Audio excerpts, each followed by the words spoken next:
So if you want to go ahead and start off by telling me your name, your position, and how long you've been in Senate. Okay, I'm Walter Milhoan, and I'm the Chief Justice of our judicial panel, and I've been, as the judicial panel isn't technically the Senate, I have not been in the Senate, but I've been in the judicial panel since it started, which would have been, we were in our third year, so. Do you have any prior experience in Senate before you joined the judicial panel? I do not. Okay, I saw that there was, in the Senate newsletter, because I actually read the emails, unlike a lot of people, I saw that the position of Chief Justice was available at the end of my freshman year, and I was like, well, that sounds fun, let's try it. And I came in and I interviewed, and I took a copy of the Constitution, edited it, and dropped it in front of Hannah Clauser, who was the president-elect at the time, and that didn't end up working out in my favor, but I was appointed as an associate justice at the beginning of the next semester, which would have been fall 2016. So what did you have going into your position as Associate Justice? Like, what did you experience during that time? The panel in its inaugural year was very disorganized. I mean, we had no direction that we were headed. That was perhaps a bit of a challenge in that, with no direction, where are you going? So, as the year progressed, we read through the rules and procedures, which I had done right before I was appointed, and discussed some things in there. No major changes were made. They were supposed to have been, but they weren't, and that's fine. Coming into that election cycle, which would have been when President Emeritus Lama was elected, that was the first time that I thought that the panel had really done anything productive. We had the whole big scandal with removing the one ticket in the middle of the election cycle because people aren't very good at responding to emails, and it all worked out in the end, I suppose, but... Can you tell me a little bit about more of that experience, like with that specific situation? This is all public knowledge, so I can, tell you anything you want to know about it, but with that, the rules and procedures outlines a very specific method for campaigning and certain qualifications that have to be met and things that have to be turned in. And there were 3 tickets running that year, with Landon Lama heading Green Light, Kelly leading Voice, and David Parkhill, who happened to be the president of the College Republicans at that time, leading the Fight ticket. And David Parkhill and his ticket failed to submit their financial reports, which failing to submit one it's like, I don't know, 25 or 50 bucks. And for a ticket, that's nothing. If you fail to submit 4 of the 5, it moves it up to where you just get taken off of the ballot. And due to some lack of attention by the Chief Justice at that point in time, we didn't get around to discussing the fact that they needed removed until 9 o'clock the next morning, and the ballot opened at 7. So 2 hours of voting had already passed, and they had received a substantial amount of the votes up until that point. Of course, we removed them. There was a big press release. They threatened to sue the Senate for reasons X, Y, and Z. Nothing, of course, ever happened. But I thought that experience of addressing the situation right in that moment was slightly unprofessional. It should have been handled prior to that, and that is what it is. It hasn't happened since, which is great. It was a good experience for the panel to know what not to do in the future, and a good quasi-bonding experience for us as we were deciding exactly how to approach the situation. So in the end, it was beneficial, but at the time it was very, for lack of a better word, annoying, because people were missing classes because we were discussing it, and all of this stuff, and it was a mess for 2 hours. After that, like I said, it was fine, but that 2 hours I do not want to experience again. I don't want the panel to experience again. So what steps has your panel taken to prevent this sort of thing from happening in the future? Have they taken any steps in terms of fixing rules and procedures? So, going into my tenure as Chief Justice, I was the second Chief Justice of the panel, and consequently the fourth, but that's for later. Doing that, my entire goal for that academic year was to reevaluate the rules and procedures. And the very first thing that I submitted to the Student Senate for review that year would have been a revision of the elections chapter to ensure that everything that went wrong in the election the previous year would be fixed in future years. So we really solidified a time limit on submitting these financial reports at 5 p.m. the day prior to submitting the last financial report by 5 p.m. the day prior to the election, so that we would have, all of that evening, and if it even went in to the next very early morning, that we could do that. And we also condensed elections from 2 days to 1 day. So when I started, it was a Tuesday and Wednesday election, and people could vote anytime between, I think it was 7 o'clock Tuesday morning to 5 o'clock Wednesday evening. We saw, looking at data, that everyone who was going to vote had already voted on Tuesday, to amount to, the vast majority of people, and that the results at the end of the Tuesday did not differ from the results at the end of the Wednesday. So we just got rid of the Wednesday. Senate resolution and elections are now just on Tuesdays. So that shrunk down any time for error on the panel's part within the election itself, and setting everything with specific times that they were due as opposed to just days that they were due allowed for that discussion that should have been had the year before.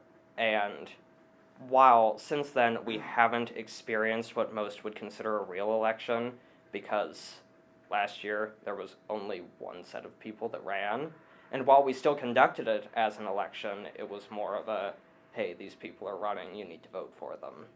And it worked out great. I genuinely believe that even if other people had run, another ticket had run, that the one that is the current administration would still beat the case, because they're just wonderful, wonderful people, and they're good at what they do.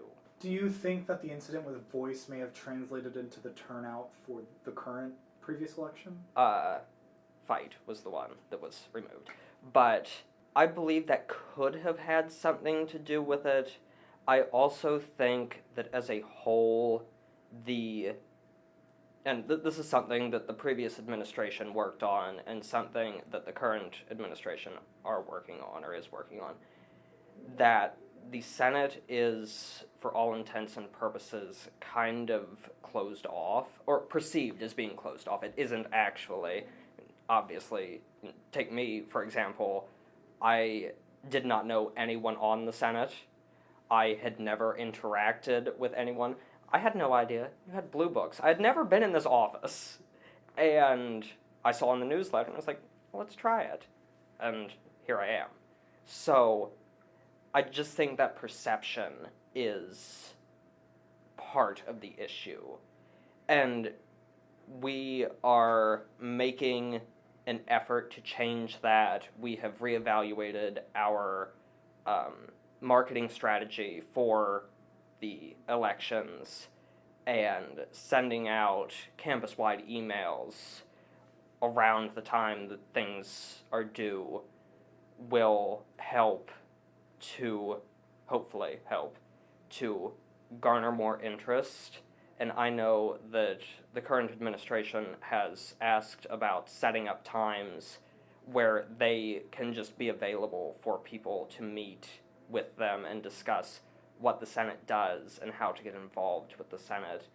And hopefully that will help transition into a more effective election cycle. Part of the panel's end of that, we send a representative to this new public relations marketing team for elections, and something that the former Chief Justice Thomas had started or had conceptualized was an election handbook, so people knew how to run for office and what that whole process looked like.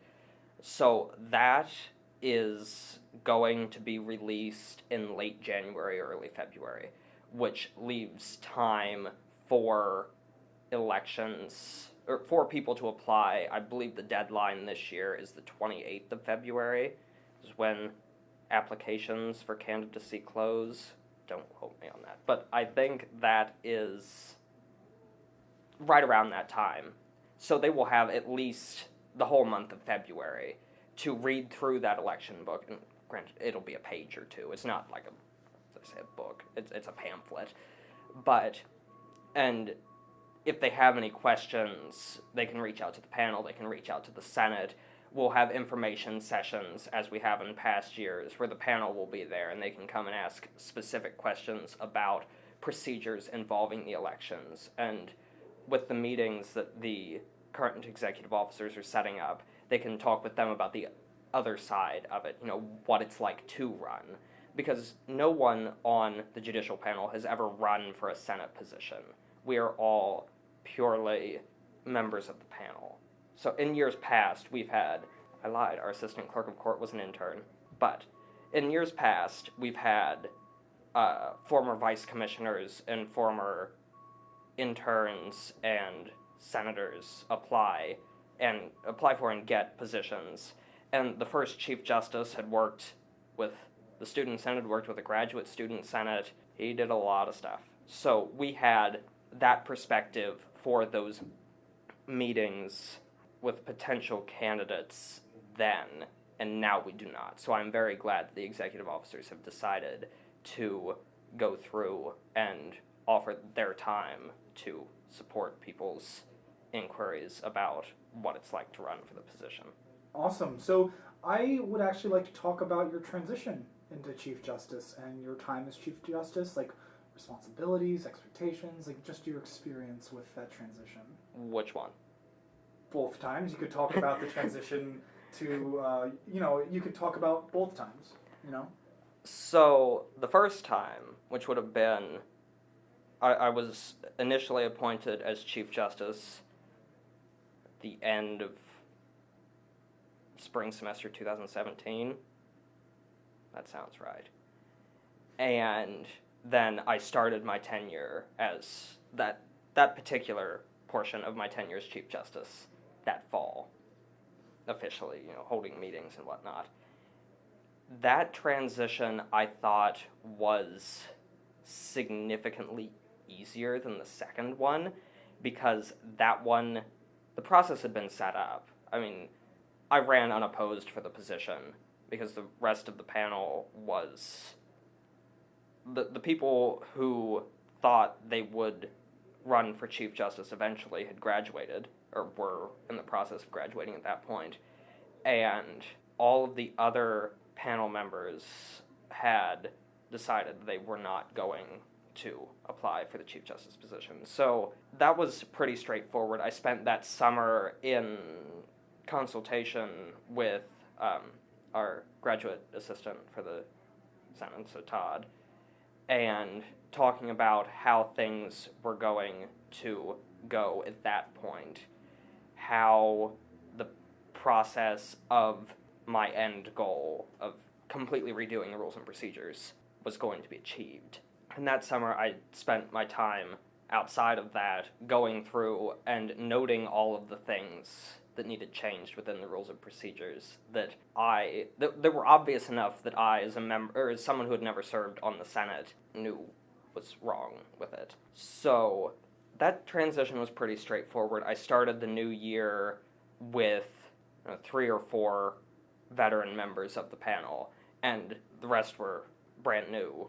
Like I had appointed them at the last Senate meeting the year prior. So that one was pretty straightforward, simple enough. It just went from arguing with the former Chief Justice about how to do things to asking the rest of the panel how they thought we should go about doing it, and offering advice when they asked for it. Because I take a very, or at least I attempt to take a very neutral position everywhere. I let the panel talk through everything first, and then at the end I will give my opinion once they have all voiced theirs. And 9 times out of 10, same opinion. Maybe going about with a couple different specifics, and then we vote on those specifics, and as Chief Justice, I don't hold a vote unless there's a tie. So they vote on the specifics. So that one was significantly easier than the second. And with the second one, the Chief Justice who was appointed at the end of the 2017-2018 academic year had resigned from his position in the middle of the semester. And the way that the judicial panel's line of succession was set up, we have since changed it so that it would work in the future, was that the Chief Justice had to have served on the panel for at least one academic year prior to becoming Chief Justice. And it also said that in the event of the Chief Justice vacating their office, whether that be through impeachment or resignation, they would be replaced by the Executive Justice, who was voted into the Executive Justice position by the rest of the members of the judicial panel. The problem with that was that our Executive Justice did not meet the 1-year requirement for Chief Justice. So there was all sorts of discussion on how we were going to handle that. I talked to the panel, and they were very fond of the idea of me going from my position as clerk of court at the time to back into the role as Chief Justice, because I had had experience with it. I knew how things ran and all that sort of stuff. And I had discussions with the executive officers and the advisors who had similar ideas. And while I'm very pleased with my reappointment as Chief Justice, and things that were not getting done at the beginning of the semester are now getting done, or for the most part are now done, it was the transition itself was simple. Just reassuming my role as Chief Justice was not hard. I had done it before. But the thought process going into that, because I know our Executive Justice was technically, due to the 1-year requirement, was unqualified for the position, but without that 1-year requirement, I think he would have made a fine Chief Justice. He's also the Director of Students Defending Students. He's very procedure-oriented and would have done very well in the position. And I think just that not knowing exactly how that was going to go, or how it should go, was very... Looking back on it, it seems like a really long time that this took. In reality, the Chief Justice resigned on Monday, and I was reappointed as Chief Justice that Wednesday. It seems like it took a month, just all of the stuff that was happening. But in reality, it was 2 days and a couple hours. So, it was just weird. And due to that whole... everything was so all over the place at that point. And without the... When the panel was created, there was no consideration for the fact that this might happen, which was the whole issue. And, like I said, we've since changed that. We made the 1-year thing a recommendation as opposed to a requirement, and with the Executive Justice, we put in language where they would become the acting Chief Justice as opposed to just straight into the role. So, in the event that they did not want it, they would not have to take it, if that makes sense. So, transitions, into the position were simple enough, but building up to those was a little first time it was fine. I was the only one doing anything. But the second one was just slightly stressful, and in the middle of midterm week, which did not help anything with anyone. So. Awesome. So I'm going to transition more so. I want to hear your thoughts on the different administrations that you've seen since you've been in person, and I want like your take on it, especially as a member of the judicial panel. It'd just be great insight for future justices or anyone that's interested in the idea of the judicial panel to really hear what it's like to deal with three completely different administrations. Mm-hmm. So, the first administration, or the administration my first year on the panel, which would have been Hannah Clauser's presidency, I interacted with them very little. As an associate justice, there is supposed to be a divide between the Senate and the judicial panel, and the two are supposed to communicate through the clerk of court. The clerk of court at that point was Matthew Thomas, who, brilliant. Like, everything that he does is top-notch. So, that all went very well. All of the communication was filtered through him to the Senate, and then from the Senate through him back to us. I thought that the Chief Justice at that point in time, Hashim Pashtun, he took that separation very seriously, perhaps more so than I have since then. And all of his communication that we knew of with the administration at that point was through Matthew, the clerk of court. And it worked out very well that way, but come the end of that academic year, when the new judicial panel had to be, the new members of the judicial panel had to be appointed, it was very odd to see the way in which, like, that discussion took place. Because the Chief Justice did not show up to the meeting in which everyone else was appointed.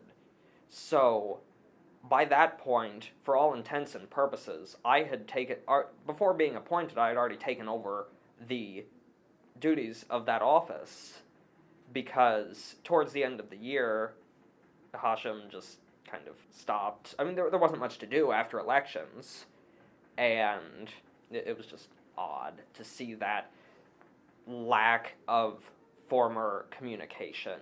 I did have the opportunity to serve on the Student Trustee Selection Committee at that point in time, so I personally had interacted with Vice President Milhoan and President Clauser through that committee, but it was very much geared towards the goal of the committee as opposed to ideas for the future. So I don't have a lot to say about how the panel worked with them, because I did not witness how the panel worked with them.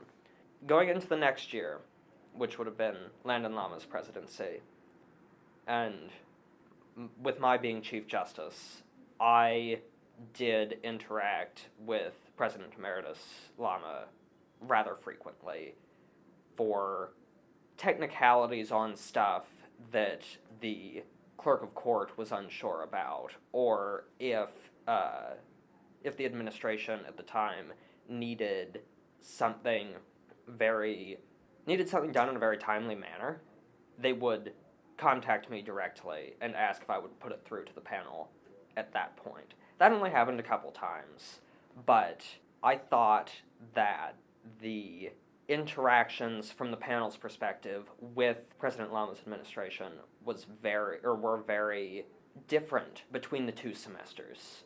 Fall semester, everything was very smooth and went over well. And then spring semester, due to all of the constitutional changes that administration was trying to put through, some of which absolutely needed done, others not so much, that they came into a handful of judicial panel meetings to discuss these changes, and the way in which the members of the judicial panel interacted with them during those meetings, there was just not... The discussion was there, but nothing was ever resolved, because a positive answer to one question was kind of eliminated by a negative answer to another question that the panel had, or positive and negative are probably not the terms I should use there. But taking a step forward with one was eliminated by taking a step back with another. So that was all it was interesting to witness the panel interacting with those executive officers and the aspirations that they had for the future of the Senate, and how, in theory, it may have sounded very nice, when in practice it wouldn't have been something that was realistic to goals that were realistic to reach. And then going forward to the current administration under Matty Sloat, I started off the year as our clerk of court, so I was the liaison between the two and served in that capacity quite a bit like Matthew had to begin with, the panel's inaugural year. I do not know what kind of interactions or the frequency of interactions between this current administration and Matthew when he was Chief Justice. That is beyond me. I knew what they asked me to take to the panel and what the panel asked me to take to them, and that was done when it was required. They were as the semester proceeded and the panel was not getting a lot accomplished, frustration isn't the word, but I could see the impatience, perhaps, that the administration had with the lack of productivity or the lack of results. Like, the ideas were there, but the execution of those ideas just hadn't manifested itself. So they used me as, in my capacity as the clerk of court, to gauge the opinion of the judicial panel on the productivity of the judicial panel at that point and how they thought that needed changed in the future, which I did. And shortly thereafter, the former Chief Justice Thomas resigned from his position, and the three of the executive officers and the advisor to the Senate were all very instrumental in working through that process and outlining how it should happen, how it should be written in the rules and procedures so that it happens in the future. That being said, I think that all three of the administrations that I have witnessed as a member of the panel have been very different. Like you said, I mean, they go about leadership in very different ways. That being said, I don't believe that one has been, overall, one hasn't really been any better than the other. They've just been good in different ways. So, like, if you take Landon Lama's administration, if you want to talk just about a massive amount of legislation put through the Senate, as a historian, I'm sure you know that there was a lot of stuff that was done during his administration. Was that stuff beneficial for the future? A lot of it, probably. Was some of it this probably could have been condensed into one resolution? Absolutely. From what I recall, Hannah Clauser's administration was they were about, like, structural changes. So the addition of the judicial panel that they helped formulate the previous year under Gabby Baca, which I met Gabby Baca once. I can't speak to anything on her particular administration, but it was technically under her direction that the judicial panel was formed. And the way that it was implemented then was up to President Clauser's administration, and the relationship between the judicial panel and the Senate was really, like, formalized during that time. And the current administration there's been so much stuff that's happened with the resignation of prominent members of the Senate, former Chief Justice Thomas, the former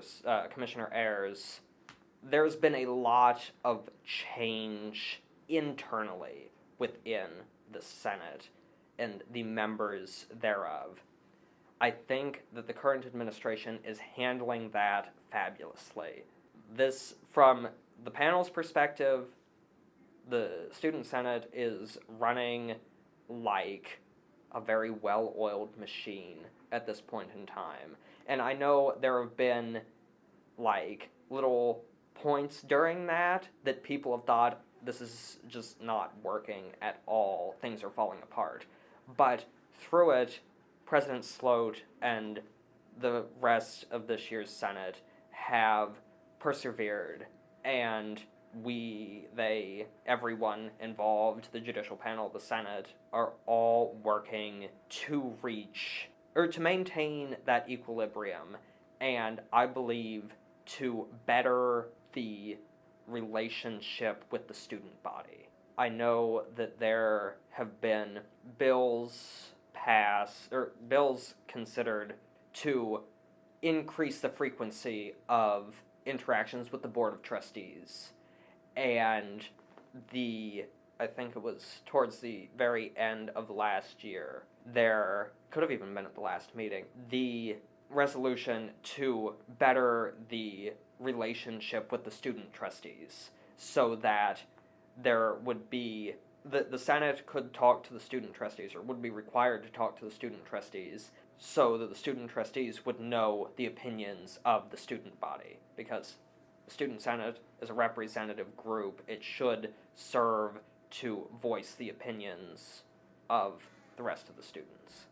So, having that perspective given to the student trustees to take to the Board of Trustees, they make all of the decisions that are important to the university. And that, I believe, has been a very important thing for the advancement of these relationships with the student body. And I know I've seen all three of the executive officers out interacting with students at different events and releasing, statements on things and sending out their newsletters that are always very pleasant. I enjoy reading the newsletters that the three of them write. So, I think, all in all, if I could pinpoint 3 results of the administrations thus far, with President Clauser, it would have been formalizing structural relationships, amongst other things. That is just all that I saw from my position as an Associate Justice at the time. With President Lama, it was more along the lines of, let's do everything that we can to legitimize the Student Senate. And with President Sloat, I've seen it, let's bring the representation back to the general body. Represent all of the students on campus. Make an effort to do so outside of just having office hours. And use that to achieve the goal of the Senate, which is to be that representative body and to speak on behalf, to be a joint voice of all the students on campus, to the rest of the students, to the administration, and perhaps soon to be formally to the Board of Trustees. So, yeah, I think that's my take on the 3 administrations that I've witnessed. Thank you so much for all of that. We're going to close it off with whatever you are excited to tackle next semester. I want to see a very successful Senate election because I think that student leadership is an important thing. I think that it is a good experience for people, and I also think that through that leadership, stuff can be accomplished that will benefit the populace of the university. So I want to see more than one ticket run. I want to see people that are running following the rules so that, there can be... I remember my freshman year, and, my freshman year, there were people Senate candidates going around on golf carts. I mean, they were talking to everyone that they came across, and I've seen a move away from that because it hasn't really been necessary. Especially with the most recent election, while all the candidates were very out and about and interacting with people, there was only one ticket. Unless they completely screwed up, they were going to win anyways. And if they had completely screwed up, it would have been a mess, because then the Chief Justice becomes interim president until someone else can be appointed. And if no one else was running, there would have just been, I would have been the Senate. I cannot be the Senate. So I want to see more involvement from the student body, more candidates. Make it interesting. Work towards achieving something. And I think that the efforts that the executive officers are making to get out and interact with these people and tell them about Senate positions, and the effect that our public relations team, if they execute their duties properly, which I'm not really sure they did last year, the effect that will have on the students, in that they would know that these positions are going to be open and are therefore obtainable. And I think that on the judicial panel side, just working as a cohesive group of people to facilitate the execution of the elections and to ensure that things are addressed in a timely manner so that we do not have a repeat of past events. So I would say overall, because my initial goal for my first tenure as Chief Justice was to fix the rules and procedures. I have fixed everything that I knew at the time needed fixed. I'm meeting with all of the commissioners the rest of them are going to be next semester, but to make sure that things on with their commissions are correct. And I did that with a few commissioners last year, just to ensure that the body is operating the way that they should be, and that if they are no longer operating in that manner, to revise what should be happening according to the rules and procedures. So that is pretty much what I wanted to accomplish the last time. And this time, I'm mainly focused on a successful election with more than one ticket. And, healthy discussion amongst them on what they think they can bring to the position and therefore to the student body of Ohio University.